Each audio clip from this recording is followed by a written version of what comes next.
Okay, we're starting. So shalom everyone, Erev Tov, Toda Rabba for joining us tonight. Actually, Hanna and I are joining you from Stanford, Connecticut. We're at a conference right now for Shlichim and supervisors. And so that's why we also got the lucky to sit together.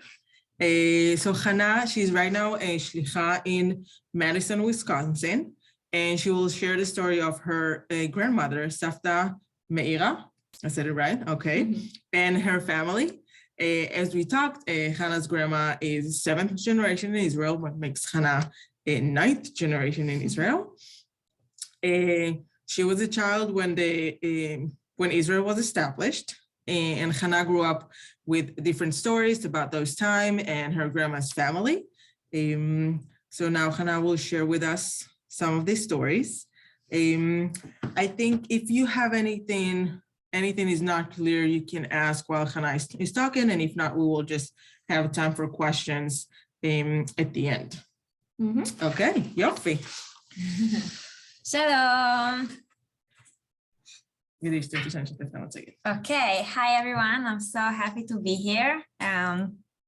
And yeah, I think now is a good time to. Okay. Okay. So let me just share the screen.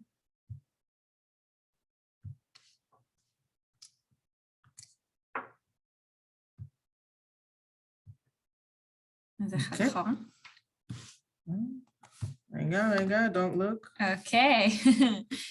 Okay, so I know that Adi said that we're going to talk about my grandma, my Savta, but actually before I start talking about my Savta, I want to talk about a synagogue that is in Jerusalem. We call him Bet Knesset HaChurba, the synagogue HaChurba, which kind of means like the ruins in Hebrew.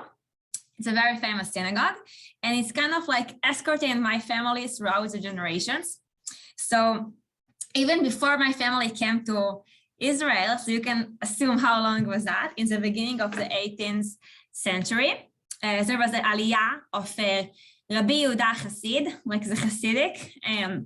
They came to Jerusalem, they were Ashkenazi Jews from Eastern Europe, and they wanted to build this beautiful synagogue. After they built it, the Arabs who lent them the money to build the synagogue discovered they don't actually have the money to give it back to them. So they destroyed the synagogue and abandoned all the Ashkenazi Jews from living in Jerusalem. So for almost 100 years, Ashkenazi Jews could not live in Jerusalem.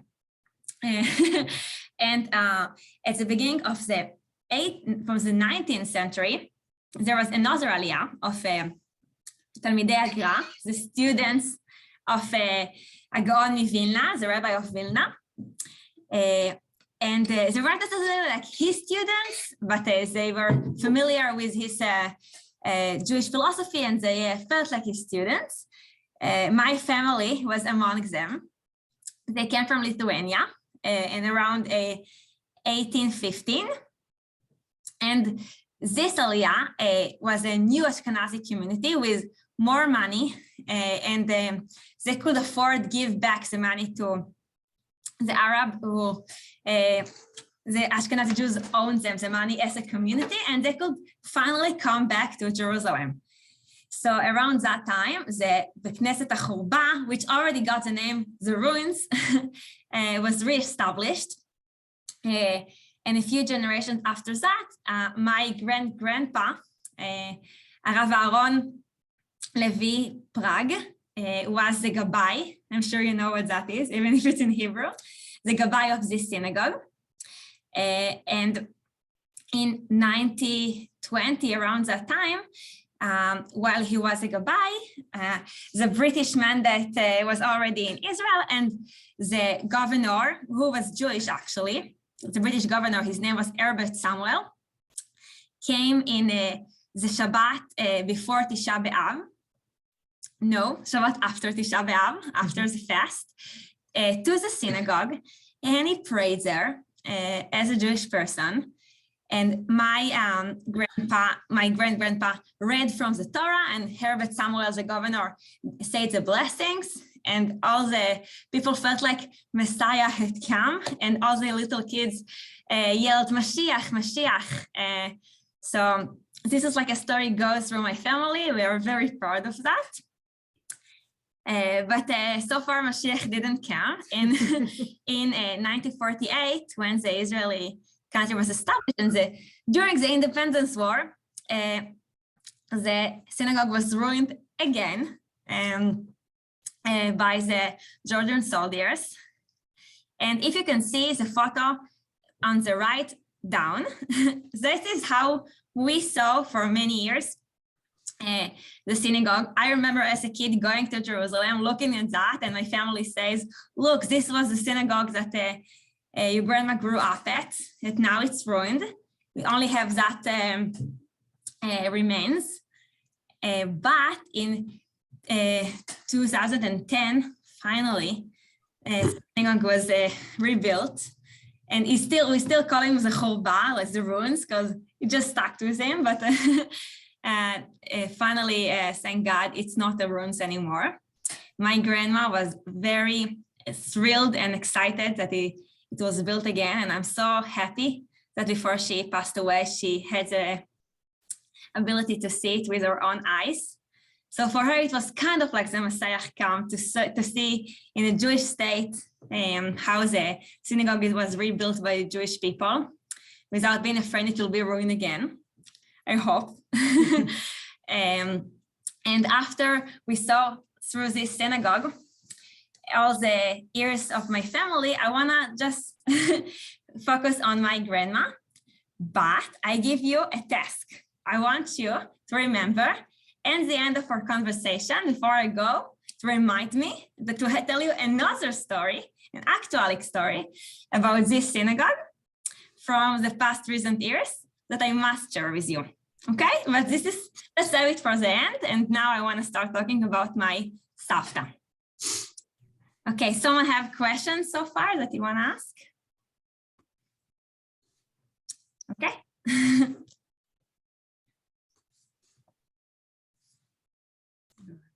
Okay, so before I talk about my Savta, I want to talk about her parents, Savta Chava and Savta and Sava Avrom, my grandma and my grand-grandma and my grand-grandpa. So my grandma was born in Jerusalem to these amazing parents. They were part of the Yishuv Yashan, the old Yishuv. Oh, I see someone wrote in the chat. Okay, thank you. So they were part of the Yishuv Yashan, which kind of like been called now Haredim, but like ultra-Orthodox, but it was very different back then. The family lived in Batei Ungarim, which was a small place in what now called Mea Shearim, like the ultra-Orthodox neighborhood. But specifically, Savta Chava and Sava Avrom, my grandma's parents, were more liberal a little bit. They were still very religious, but they were more open-minded to the ideas of Zionism and everything that started going in the communities in Israel and also obviously outside. And they had two daughters, Meira, my grandma, the big daughter, and Atara. When my grandma was about 13 years old, the country was established. Now, Savta Chava, my Savta's mom, went to get her photo for the ID, the first ID of the Israeli state. Now, I want to ask you, what did you wear in your first ID, or even if you're in your current ID for US? Do you even remember what is your clothes there? Someone can even write on the chat. I can say that I don't remember what I was wearing. Yeah, I actually don't remember it myself. I'm looking at my passport now. I picked up my husband's first. Okay, so while you're looking, I want to tell you that Savta Chava, my grandma's mom, no. Okay, no. Okay. Savta Chava went to a hairdresser and she went to a hairdresser and she went to someone who will do her makeup, and she bought a new dress, just like going to a wedding in the family, because it's a celebration. I finally have a Jewish state ID. It's like a crazy day, and she wanted to celebrate in any way that's possible. So I highly recommend for your next picture to adopt that habit. And even though it was such a celebration, it wasn't that easy. So while, do you know where was the Israeli country was established, in which city? It was a big announce about that. You're welcome to unmute yourself. For sure, or write in the chat. Was it in Haifa, Tel Aviv, Jerusalem, Jerusalem? Modi'in, for sure. Okay, I will just tell you. So David Ben Gurion and all the important people such as Savta Meira and everyone who was there announced the establishment of Israeli state in Tel Aviv. Even so, Jerusalem was, even back then, the capital of Israel. And this was because Jerusalem wasn't in such a good situation back then. Jerusalem, because of the independence war in 1948, was in siege. I hope I say it okay. You're welcome to correct me. Okay. Yeah. So if you know, Jerusalem have a lot of mountains around it. And in these mountains there are a lot of Arab villages, and they could stand on the mountains with weapons and even stones. And while the Jews did convoys to get into Jerusalem with food and supply and water, they would just had to, with really low effort, to throw at them the stones or to shoot at them, and they obviously had to stop. So Jerusalem was really not connected to the rest of the Jewish community in Israel, which was a big problem. And the biggest problem was water, because Jerusalem is not next to a big lake. It's not like in my community in Madison, which we have like 4 lakes in walking distance from my house. And if you want to drink, you need to bring the water by cars. So even when they could bring the water, it was really not a lot of water, and you had to stand in the line to get the water. My Savta Meira, was the big girl in the family. She was around 13 or 14 years old, and she had to stand there with a big bucket and to wait in the line to get the water. Now the Jordan snipers, the soldiers who knew how to shoot well, would see in their, how do you say it? Yeah, they would see that all the people come with big buckets to collect money, and they will just start shooting from far away. So it was very dangerous, and my Savta was very afraid, but she still kept doing that to bring water to her family.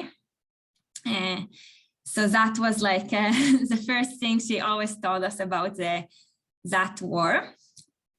And okay, we solved the problem of water, but now we have to save it. We can't just use it as we use it now today. So they used to, she always tells us, how first you drink. What's left from your drink, you cook with. After you cook with, you take a shower with that. After you take a shower with that water, you recycle it to wash the floor. And after you wash the floor, you use it as a bathroom. So you really have to be on top of things because you don't have a lot of water. And even if you have water, what about food? So that was also a big problem in that year. I will show you. Okay, so chubeza is like a plant that used to grow in Jerusalem between the bricks of the houses, really like not growing because someone planted it there, just because. And my Savta always used to tell us they would collect it and make patties out of that, like that. They would call it kubeba, like kuba, if you know that word. I looked it up online. So in English, it's called malva. I don't know if you heard that. It's actually a very beautiful plant. So that's what they used to eat with the water. I just told you how they got it. Okay. let's continue. Okay, now to a more nice part. So thank God the war was over, and my Savta was already a little bit a bigger girl, even a teenager, and she went to a funeral. It was a very special funeral. I think maybe the biggest funeral in Israel. After the Holocaust, a lot of Jews unfortunately couldn't have a respectful burial, and the Israeli state did a big funeral for all the people that they could collect the remains and bring it to Israel to give them like the respectful way of saying Kaddish for them and everything that's needed. Some of them didn't have family.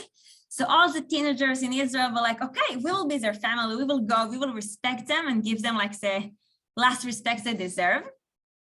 And obviously between these teenagers, there was my Savta and my Saba, my grandpa. So Savta and Saba always told us that Savta stood there and my Saba, my grandpa, just had this bicycle, like a cool guy. And he just went over her with a bicycle, over her leg. And she was like, why are you stepping on me? And he was like, so I can hit on you. And from that day, they stayed together. It was a sad day because it was the funeral, but also kind of an exciting day that finally we have an Israeli state and we can finally give the Holocaust survivors and the ones who passed away during the Holocaust the respect they deserve and be safe while we do that.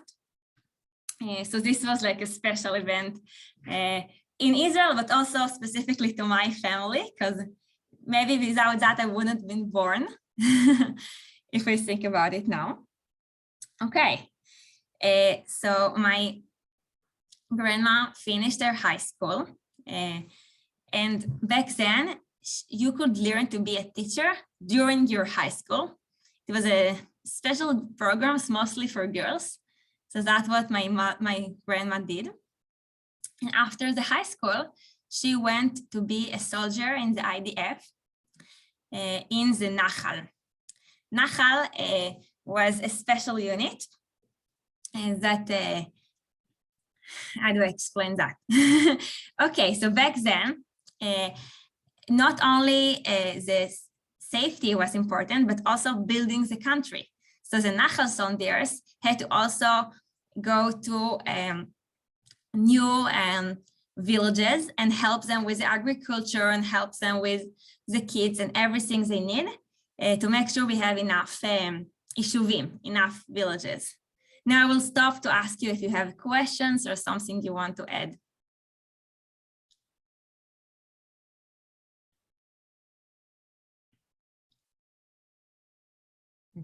Okay, feel free to stop me whenever you want. Okay.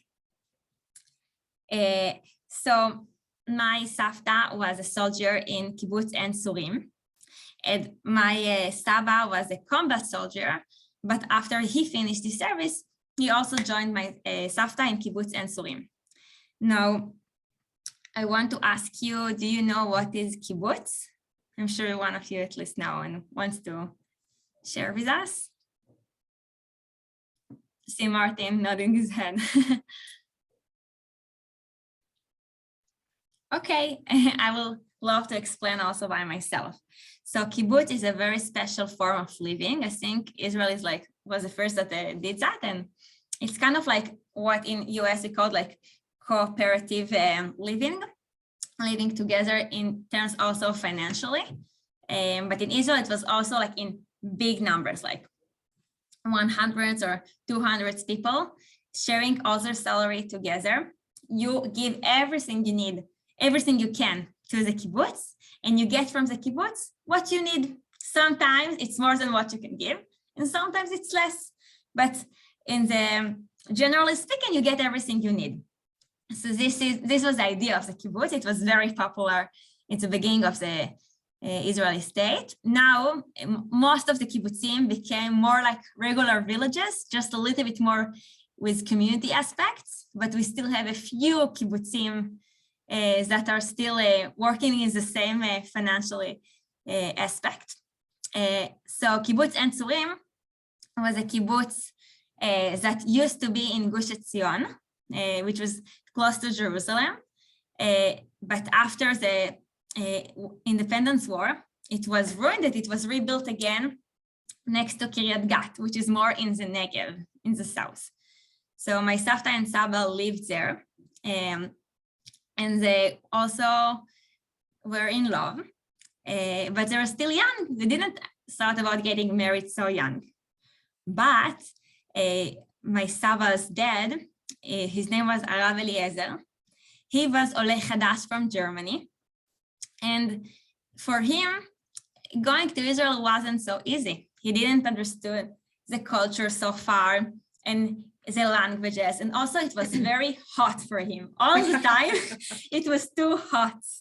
And he said, enough, I want to go back to Europe. It's too hard for me. I tried, but I can't. Okay. So he decided he want to go back, but he saw that his son has a girlfriend and they're serious and they might even want to get married. And he don't want to miss that when he's in Germany, because it's not like now you can just take a flight from Delta and 24 hours you're there. It's harder and it's a long way, and he wasn't sure he would be able to do that. So he just decided one day to come to Jerusalem, knock on my Savta's parents' door and say, hello, I am Eliezer. I am the father of Yakil, your daughter's boyfriend. I'm going to Germany soon. So if they want to get married, I suggest let's do it now. So this was, I think, the weirdest proposal you could think of. But they thought about that and they were like, yeah, we see your point. Let's get married now. So, you know, they lived in kibbutz, so they don't have savings. They could just, oh, let's use that money to do all the wedding stuff. They had to count on the kibbutz. We gave you everything we can. Now give us what we need for the wedding, including what is the most important thing for a bride, I think. It was at least for me as a bride. A dress. Exactly, including a wedding dress. And thank you, Miriam, for giving the right answer. So my Savta always asked them, are you sure you're really giving me a wedding dress? And they were like, yeah, don't worry. This is how it works in the kibbutz. You will have a dress, but 3 days before the wedding, and everything else is ready, the kibbutz finally tells my Savta, you know, you're actually not live enough years in the kibbutz to have a dress. What? You didn't give us enough money for enough years for you to be deserved to have a dress from us. And we're sorry, you can get that white thing we put on the head, the hinuma, but that's enough. You don't have to have a dress. And my Savta was panicked 3 days before her wedding to know she doesn't have a dress. But Savta Chava, her mother, were like, don't worry, we will figure that out. And she found someone who will give them the dress. So from the kibbutz? No, not from the kibbutz. Okay. I will tell you that my grandma didn't forget that until the last day of her life. She always remembered that, even though she had great time in the kibbutz for a few years.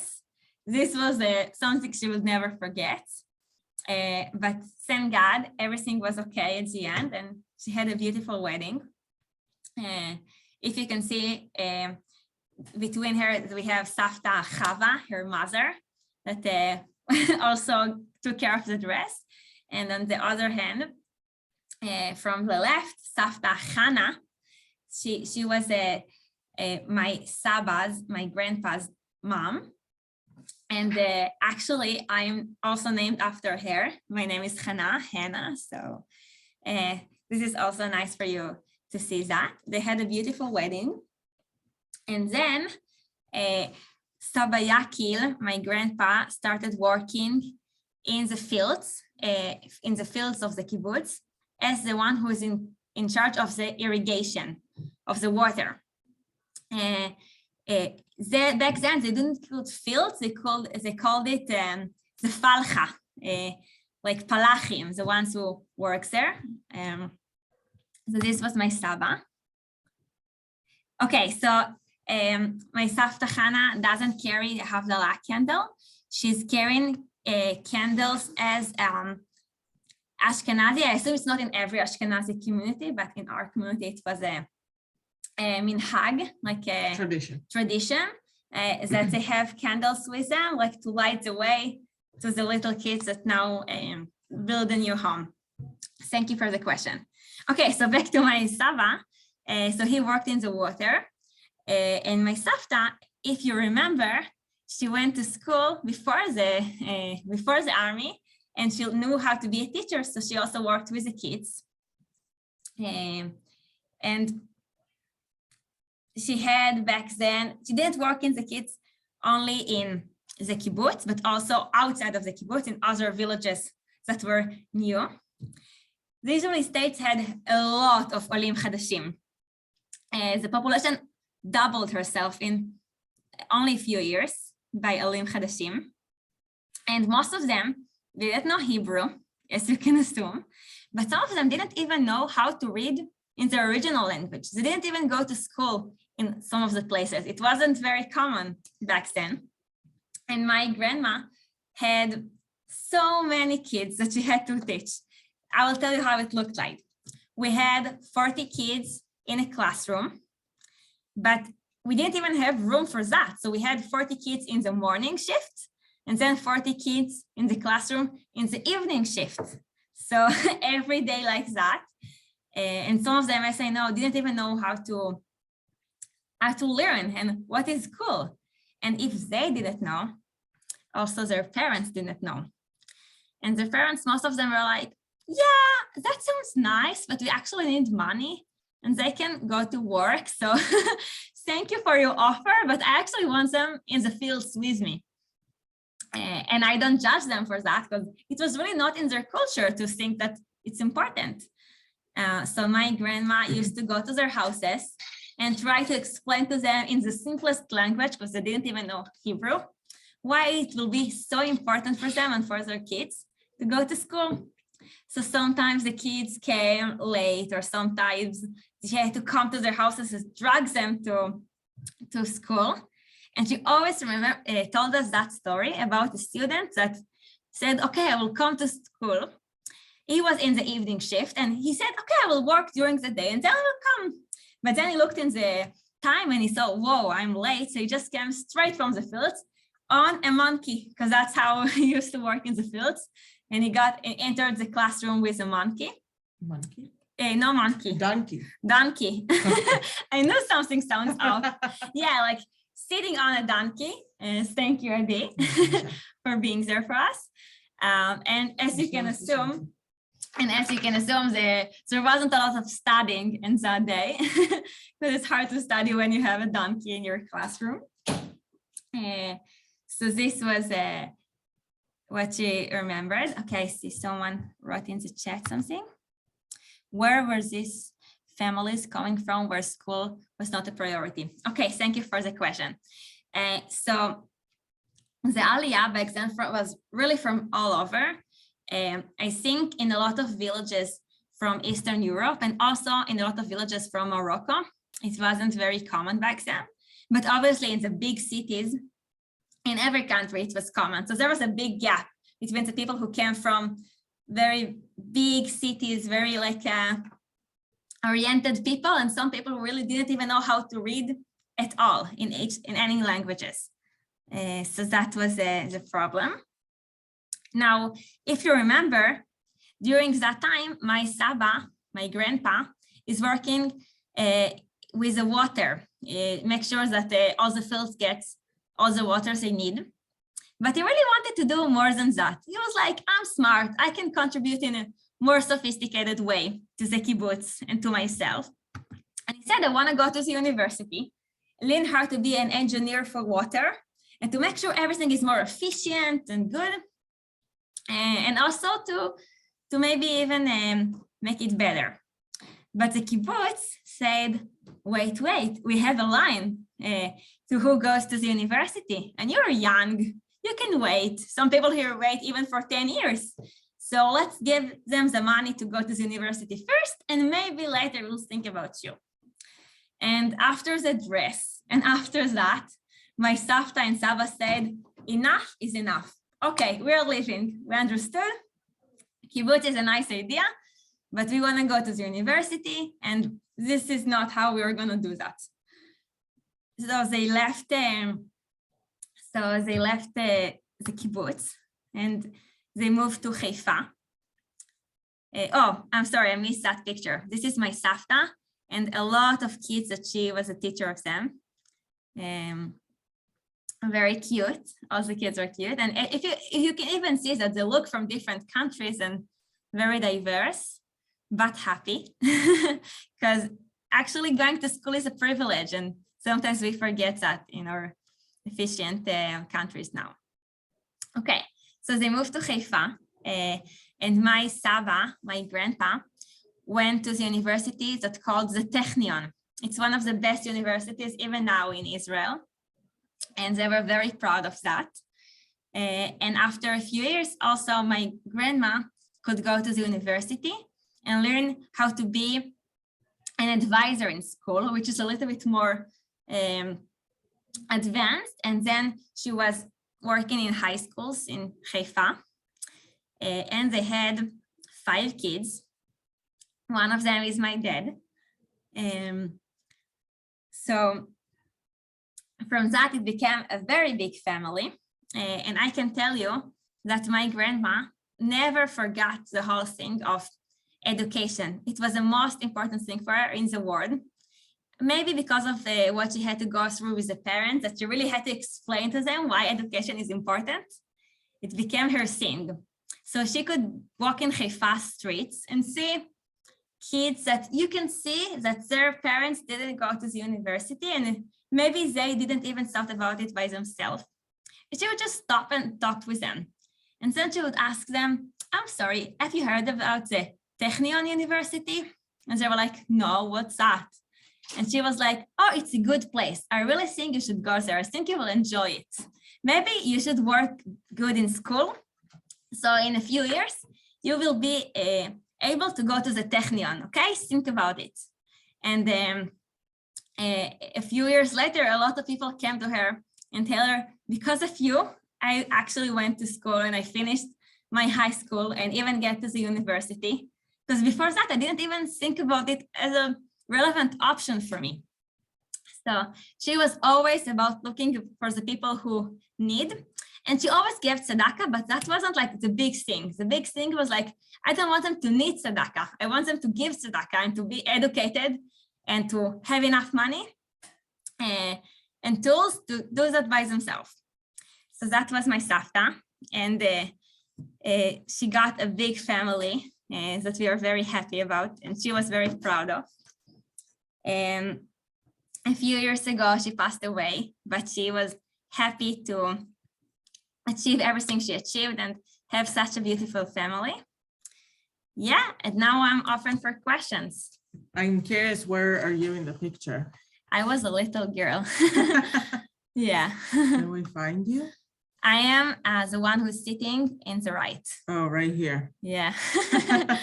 Yeah. Very cute. Yeah.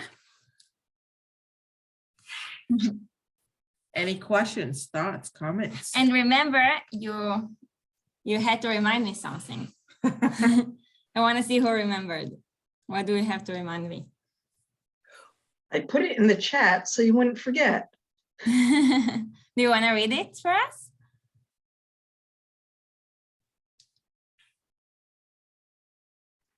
You want to tell us a story about the synagogue? Right. Okay. Thank you, Debbie. Thank you so much.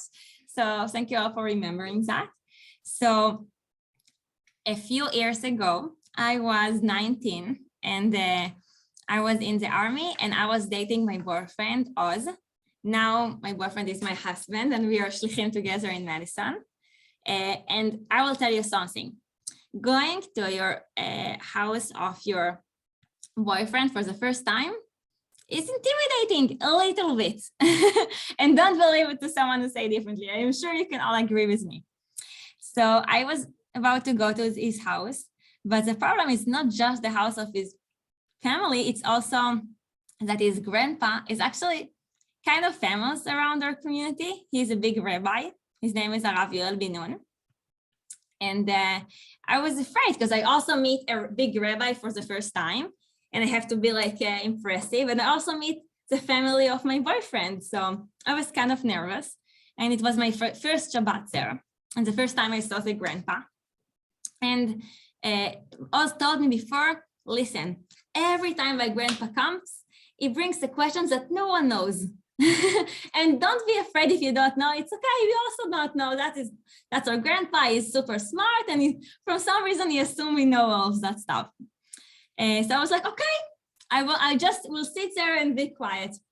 And then he got inside, and it wasn't just a regular Shabbat. It was a Shabbat after Tisha B'Av. What a coincidence. So he said, okay, listen, friends, I have a question for you. What happened in this Shabbat more than 100 years ago in Jerusalem? Ooh. And I was like, wait, what? And there was a silence in the room, and all was like, you see, no one ever knows that questions. And I was like, I think this is a Shabbat where the British governor from the British Mandate came to the synagogue Achorba and prayed there. And he was like, what? He was shocked, and everyone was shocked. Also, my boyfriend, who didn't know that I have this family connection. And after that, I told him my family story, and he told me he just read an article about that story. And he was so excited to meet a granddaughter of the person who welcomed the British governor and read the Torah for him. And I don't know, but after that, we got married. So maybe the synagogue helped me a little bit to get accepted to the family. And I'm glad to share it with you as well. And this is the end of my story, and I'm here for more questions if you have. And if not, thank you so much for having me.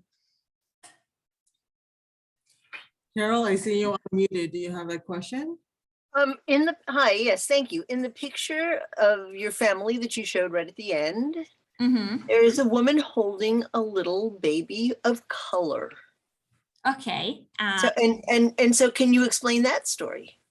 For sure. So first of all, I will tell you that in Israel, we actually don't like call it like the Jews of color and that. You just like have different like edot. So they have different what? Edot, ethnicities. So like it just okay. It's the terms they use. But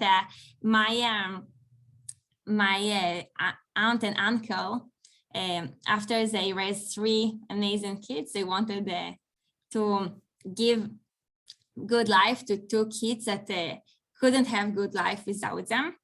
So they adopted 2 amazing kids that are now my cousins. One of them was an Ethiopian girl that they named Tali, and one of them was a boy named Ori. And both of them were like, how do I say that? They were left in the hospitals after they got born by their parents. And my aunt and uncle heard that, and they were like, we're taking them. And now they're part of our family, and we're blind to colors. So also my grandma, she treated them like they're one of us and loved them so much. And we're happy to have them. It's just that it was how do I say it was obvious. I didn't know how else to explain the for sure. I'm glad you asked. And the other question but in connection with that, when you showed a picture of your grandmother with the 20 children, and you said you can see that they're all different ethnicities, and I thought, I don't see any different ethnicities. I mean, maybe because it was a black and white photo, but to me, they didn't look very different one from the other. Yeah, okay. So maybe like in Israel, like I'm more like sensitive to these differences because back then, it was before we had a lot of Ethiopian Jews. obviously they were existed, but they were still in Ethiopia, most of them. And the big aliyah from Morocco and Iraq and the North Africa were like treated kind of like, it was harder for them. Sure. My family from my mother's side is Sephardic, it's Moroccan. So back then it was like a big deal. So people looked at different colors like that, even so like now it's like, for us, it looks all the same. Thank God, it was a little bit different at the beginning. And so that's why I wanted to give you all like a note about that. But, Thank you. yeah, thank you. Go ahead, Miriam. So were you ever at that synagogue of Rubble? Did you go there regularly? Was your family involved there, or was just your history? So we lived in Bet Shemesh, which is a development town between Jerusalem and Tel Aviv. So it wasn't like our synagogue, but I used to go there like several times because it's like part of our history. And I also prayed there several times. It's a beautiful place. Yeah. Debbie, I saw you also unmuted yourself for a question. Yeah, I had a question because you were saying how this is the story of your grandmother and her parents, but your family goes back even farther, Right. right? So what brought the original people to Israel? First of all, great question. I wish I could talk to them just like I could talk to my grandma. I'm sure. We don't have a lot of like things they wrote and stuff like that from back then. I know later that they were very religious and they were really like felt like students of Zegara in Vilna. And when a big movement from that kind of students went to Israel, they felt connected to that and wanted to go. I don't think they were like a classic Zionist. It was like a little bit even earlier than that, even though like Zionism was existed, but it wasn't so big back then. I do know that my grandma and her parents became Zionists in Israel, even though they were already there. They wanted like to take more part in building the country and going to the army and etc. etc. So what year was your earliest relatives in Israel? So we were not sure exactly the year. I can tell you it was at the beginning of the 19th century. And I think like around like 1973, 1904, like something around that, but I'm not sure exactly. Okay, thank you. I think that's very interesting. Yeah. Can you mean the early 1800s, like 1804, 18, right? Oh, maybe in English, I'm always confused with that. 19th century is Right. 1800s. Okay. Okay. Right. Yeah, yes, because that's what you said at the beginning, that there was not an aliyah of sorts, of very religious Ashkenazi Jews who came to Israel very early when there was no Zionism, so to speak. Vilna. Right. I mean, there was no Theodore Herzl, there was no Zionist movement or I anything. think it was like after the Zionist movement was established, but it was very small back then. It wasn't like most of the Jews who came to Israel in that times wasn't because of the Zionist movement. It was Right. from like ultra Orthodox aspects, and also like the Israel was like a big Yemenite aliyah, but it wasn't like as classic Zionist as we know today. Yeah. Okay. Thank you so Okay. much. I joined in the screen. So where are the two of you right now? Are you in Madison or are you in Reading or wherever? All right. I think you joined right after I said it. We are both right now in Stanford, Connecticut. We're at a conference, the Jewish Agency Conference for Shlichim and Supervisors. The supervisors left today and we have another day together here. That's why we're lucky to be on the same screen right now. Right. And so I wanted to say, Hannah, first, toda rava. And I really Hashem. appreciate you taking from your time and from the conference time to do it. And toda rava for all of you for joining tonight and for all the other 4 nights. I hope you enjoyed and learned at least one thing from each lecture. And hopefully I will see you in the next programs and the next events. Adi, thank you. I think this program's been amazing. And thank you, Hannah.